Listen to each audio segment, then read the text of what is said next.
Hello everyone, कैसे हो आप सब। आई होप आप सब बहुत ही अच्छे होंगे। तो आज है हमारा स्टॉक मार्केट लर्निंग का तीसरा दिन और आज मैं बात करने वाला हूँ सेबी के बारे में। ठीक है, तो बिना कोई देरी किए चलिए शुरू करते हैं। तो सबसे पहले हम बात करते हैं कि भैया सेबी क्या है, व्हाट इज सेबी। तो जैसा कि सेबी का फुल फॉर्म है security and exchange board of India. ठीक है, समझ में आई है। ठीक है, इसका क्या काम है कि ये ना मार्केट को ना एकदम रेगुलेट करती है। ठीक है, स्कैम फ्रॉड्स के ऊपर ना निगरानी रखती है दिन रात। जो मैनिपुलेशन कंपनीज के ऊपर निगरानी रखती है ताकि कोई मैनिपुलेट ना कर पाए या फिर कोई आपके साथ स्कैम ना कर पाए। समझ रहे हो ना। मतलब ये जो है ना सेबी, ये रेगुलेट करती है मार्केट को। ठीक है, मार्क मतलब क्या बोलते हैं उसको, नियमित तौर से चलाती है। ठीक है, समझ रहे हो। हाँ, फिर उसके बाद देखो बात करते हैं। It was the established in the 1992 भैया, जैसा कि इसकी स्थापना 1992 में हुई थी। फिर द ये प्रोटेक्ट टू इन्वेस्टर वही है। मतलब इसकी स्थापना 1992 में हुई थी टू प्रोटेक्ट द इन्वेस्टरों की सुरक्षा करने के लिए, उनकी रक्षा करने के लिए कि उनके साथ कोई फ्रॉड ना हो। तो ये सब सेबी का काम है। सेबी प्रमोट करती है, एजुकेशनल अवेयरनेस लाती है। तो ये सब सेबी का काम है टू रेगुलेट, फिर टू द मतलब स्कैम से बचाना, फ्रॉड से बचाना, मतलब एकदम निगरानी रखती है। ठीक है, समझ रहे हो ना। सभी का फुल फॉर्म क्या है, security and exchange board of India. ठीक है, इतना समझ में आया। अब आगे बढ़ते हैं, ठीक है, बिना कोई देरी किए। तो अब थोड़ी सी ना इसकी स्थापना की बात कर लेते हैं कि मतलब ये देखो, अब जैसा कि मैंने बताया कि इसका जो मतलब सेबी की जो स्थापना हुई थी वो 1992 में हुई थी। जैसा कि यहाँ पर आप लिखा है, देख सकते हो, SEBI was the established in 1992 under the SEBI act. समझ रहे हो, स्थापना हुई थी 1992 में। किसके तहत, सेबी एक्ट के तहत। ठीक है, फिर उसके बाद क्यों स्थापना हुई थी, to regulate the security market. मतलब क्यों रेगुलेट, प्रतिबंधी बाजार जो है उन्हें रेगुलेट करने के लिए इसकी स्थापना हुई थी। ठीक है, अभी यहाँ पर देखो ऊपर और लिखा है कि प्योर टू इट्स एस्टेब्लिशमेंट। मतलब इससे पहले जब ये स्थापना नहीं हुई थी, जब इस सेबी की स्थापना नहीं हुई थी, तब मार्केट में क्या क्या होता था। मतलब वहां पर देखो लिखा है the security market was the largely, मतलब जो प्रतिनिधि बाजार थी वो लार्जली अनरेगुलेटेड थी। यहाँ पर देखो लिखा है अनरेगुलेटेड लीडिंग, मतलब अनरेगुलेटेड थी, मतलब ना बहुत सारे स्कैम उस टाइम होते थे, कम मैनिपुलेशंस होते थे। तो मतलब ये सेबी के आने से पहले होता था। फिर अब बात करते हैं leading to various the malpractice and the SEBI was the created to provide the comprehensive regulatory framework and the only functioning of the insecurity market. मतलब सेबी आने के बाद उसका यही काम है कि भाई मैनिपुलेट करना, मतलब मैनिपुलेशन से बचाना, स्कैमर से बचाना, फ्रॉड से बचाना। जो कंपनी आपको डिटेल प्रोवाइड कर रही है एज ए स्टॉक ब्रोकर के थ्रू है, किसी के थ्रू, वो सही प्रोवाइड कर रही है कि नहीं कर रही है। कंपनी के जो शेयर प्राइस है वो एक्चुअल, मतलब वो रीजनेबल प्राइस है कि नहीं है। तो ये सब जो भी काम है ना, वो सेबी का है। ठीक है, समझ गए कि सेबी मतलब सेबी की स्थापना क्यों हुई थी।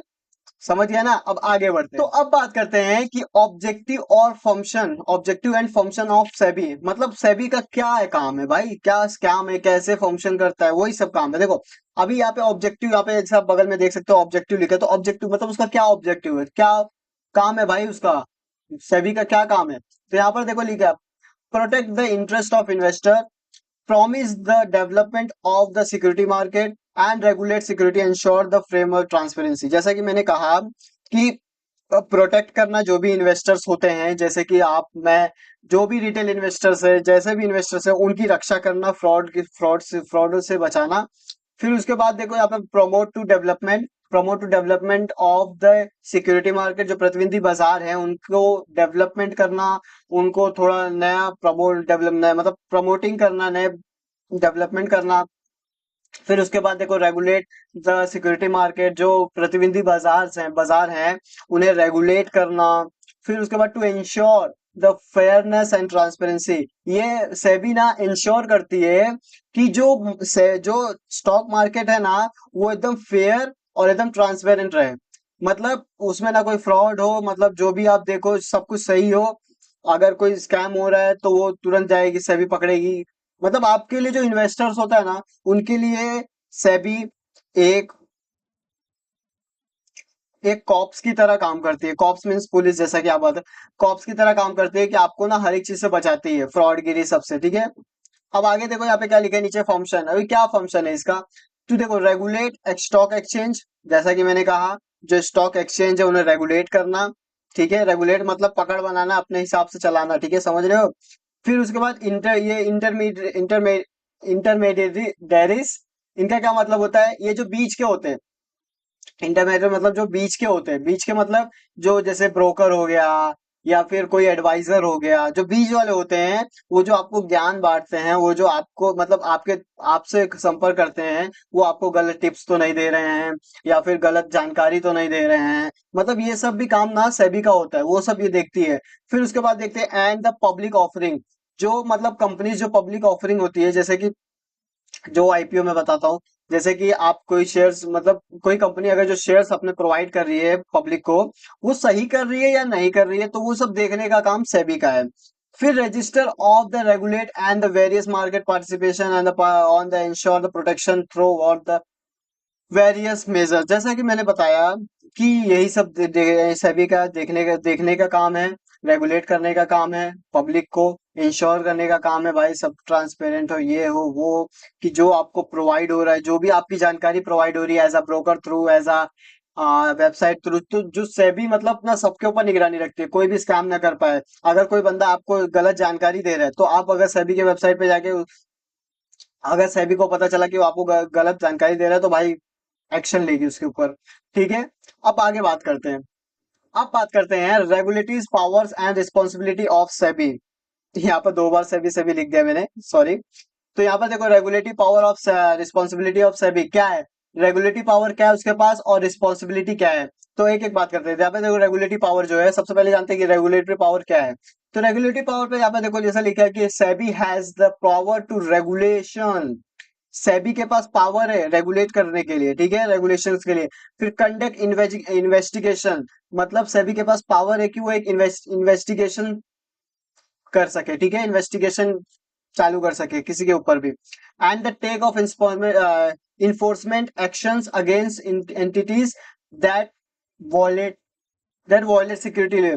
मतलब सेबी के पास ना पूरा फुल पावर है कि वो जो कुछ भी एक्शन ले सकती है, जो भी एनिमीज हो, जो भी स्कैमर्स हो, जो भी फ्रॉड्स हो, उनके साथ ना कोई भी एक्शन ले सकती है। समझ रहे हो ना। चलो कोई बात, समझ गए ना इतना।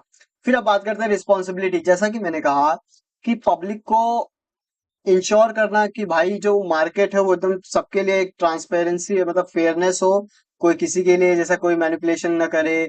कोई, देखो यहाँ पे लिखा है ensure the fairness and transparency in the security market, prevent to fraudulent and unfair the participation. जैसे भी वैसा जैसा कि मैंने बताया कि रिस्पॉन्सिबिलिटी क्या है। रिस्पॉन्सिबिलिटी यही है भाई सेबी की, कि जो आप मार्केट में इन्वेस्ट कर रहे हैं, जो इन्वेस्टर्स हैं, उनके लिए जो मार्केट है ना, वो एकदम ट्रांसपेरेंस रहे। ट्रांसपेरेंस रहेगा क्या मतलब है, कि जो भी आप को जानकारी मिल रही है वो एकदम सही हो। आप जिस स्टॉक पे पैसा इन्वेस्ट कर रहे हो, वो फ्रॉड नहीं हो रहा है, उसको उसकी कोई मैनिपुलेशन तो नहीं कर रहा है, कि आपका लॉस प्रॉफिट मतलब समझ रहे हो ना, कि कोई मैनिपुलेशन ना कर पाए, एकदम ट्रांसपेरेंट रहे। ठीक है, समझ गए। अब आगे बढ़ते हैं। अब बात करते हैं SEBI oversight of security market, मतलब सेबी क्या देखता रहता है। ठीक है, देखने के लिए बात है। अभी यहाँ पे देखो रेगुलेशंस। ठीक है, सेबी यहाँ पर क्या लिखा है, मैं आपको बताता हूँ। देखो, सेबी यहाँ पे देखो, SEBI regulate to stock exchange, जैसा कि मैंने कहा कि सेबी रेगुलेट करता है स्टॉक एक्सचेंज को। And the broker mutual fund, brokers जो होते हैं, म्यूचुअल फंड होते हैं, उनके ऊपर ना एकदम कड़ी नजर रखता है, हिस्सा खोल के हिस्सा कड़ी नजर रखता है सेबी। ठीक है, फिर उसके बाद अनदर इंडिविजुअल जो और बीच वाले हैं भैया, जो जैसा जो कोई कोई एडवाइजर आ जाता है, कोई कोई जो ये एजुकेशनल टिप्स देता है, मतलब जो बीच वाले होते हैं उनके पे भी एकदम कड़ी नजर रखता है। To ensure the orderly functioning, तो ये इंश्योर करता है कि जो ब्रोकर काम कर रहा है, जो भी एडवाइजर काम कर रहा है, जो ये सब काम कर रहे हैं वो सही कर रहे हैं, ये इंश्योर करता है। ठीक है, समझ रहे हो ना। ये इंश्योर करता है कि जो भी सब अपने वर्क कर रहे हैं वो सही कर रहे हैं कि गलत कर रहे हैं। तो सही मतलब सही कराना उनका काम है, उन कड़ी नजर रखते हैं उनके टू एंड प्रतिद्वंदी बाजार पर, जैसा कि है। फिर उसके बाद आते हैं सर्विलांस। देखो भैया, सर्विलांस सर्विलांस का मतलब तो सब लोग जानते होंगे लगभग। सेबी कंडक्ट कंटिन्यूअस, मतलब सेबी हमेशा कंडक्ट करती रहती है सर्विलांस को, कि prevent to manipulation for fraudulent activities. जैसा कि सेबी हमेशा ना सर्विलांस को मतलब कंटिन्यूअस करती रहती है, मतलब कंडक्ट करती रहती है, हमेशा कंडक्ट करती रहती है। कई कई बार, मतलब 3-4 बार महीने में, 5 बार 6 बार ऐसे होता रहता है, टू इंश्योर दैट कि जो कंपनीज है वो मैनिपुलेट तो नहीं कर रही है, मैनिपुलेशन तो कहीं नहीं चालू है, मतलब ये कड़ी नजर रखती है उस पर। ठीक है। अब फिर बात करते हैं इन्फोर्समेंट की। तो देखो भैया, इन्फोर्समेंट सजा देती है भैया। देखो, SEBI takes the strict enforcement action, SEBI बहुत स्ट्रिक्ट एक्शन ले सकती है जिसने भी फ्रॉड गिरी की। फिर उसके बाद देखो, सच हैज द इम्पॉसिबल, क्या लिखा है, इम्पोजिंग, सॉरी फॉर दैट, मेरे को थोड़ा दूर दिखता है, imposing the penalty and suspending. देखो, अगर जिसने भी ऐसा किया उसको सस्पेंड कर सकती है सेबी, कड़ी एक्शन लेके अगेंस्ट एंटिटीज, और उन्हें वायलेट सिक्योरिटी लॉज के खिलाफ, मतलब समझ लो यार, मान लेगी अगर किसी ने किया तो सेबी का यही काम है। फिर अब आगे बढ़ते हैं। तो अब बात करते हैं ना, तो देखो अब बात करते हैं, जैसे कि मैंने पिछले बताया कि इन्फोर्समेंट के बारे में, तो यहाँ पर भी इन्फोर्समेंट के बारे में ही है कि इन्फोर्समेंट के बारे में भी है। देखो यहाँ पे लिखा है, SEBI SEBI enforcement action and penalties, मतलब क्या सजा दे सकती है, क्या एक्शन ले सकती है भैया, क्या पेनल्टीज लगा सकती है, तो वही सब है। यहाँ पर देखो, सबसे पहला यहाँ पर लिखा है फाइन्स। तो सबसे पहले वो फाइन्स मार सकती है, बहुत बड़े बड़े फाइन्स मारेगी भाई जो फ्रॉड करेगा। फिर यहाँ पे दूसरा है सस्पेंस, भाई सस्पेंड कर देगी, लाइसेंस आपका सस्पेंड कर देगी अगर कोई कंपनी फ्रॉडगिरी कर रही है, गलत, अगर मैनिपुलेशन कर रही है, या फिर गलत एडवाइस, या फिर ब्रोकर, कोई कोई ब्रोकर्स है बीच वाले जो गलत एडवाइस दे रहे हैं, गलत जानकारी दे रहे हैं, तो उनको उनका लाइसेंस भी सस्पेंड कर देगी। फिर यहाँ पे डिपार्टमेंट, सॉरी, डिपार्टमेंट। तो यहाँ पे SEBI can the profitable individual entities and, मतलब एक एक बंदे को पकड़ पकड़ के धुनेगी। ठीक है, entities for the excessive security market with special period of serious and options, समझ गए ना। सेबी क्या क्या कर सकती है, फाइन मार सकती है, सस्पेंड कर सकती है, और एक एक को पकड़ कर। आई होप आपको समझ में आ गया होगा कि सेबी क्या है, कैसे काम करता है, इन्वेस्टर्स के लिए क्या काम करता है, और आपको क्या क्या एक्शंस ले सकता है। समझ रहे हो ना। तो अगर आपको ये वीडियो समझ में आई, अगर आपको सेबी के बारे में सब कुछ समझ में आ गया है, अगर ये वीडियो अच्छी लगे तो लाइक करें, शेयर करें, और हाँ, सब्सक्राइब करना बिल्कुल ना भूलें। मिलते हैं अगले वीडियो में, तब तक के लिए जय Siya Ram everyone. Happy investing.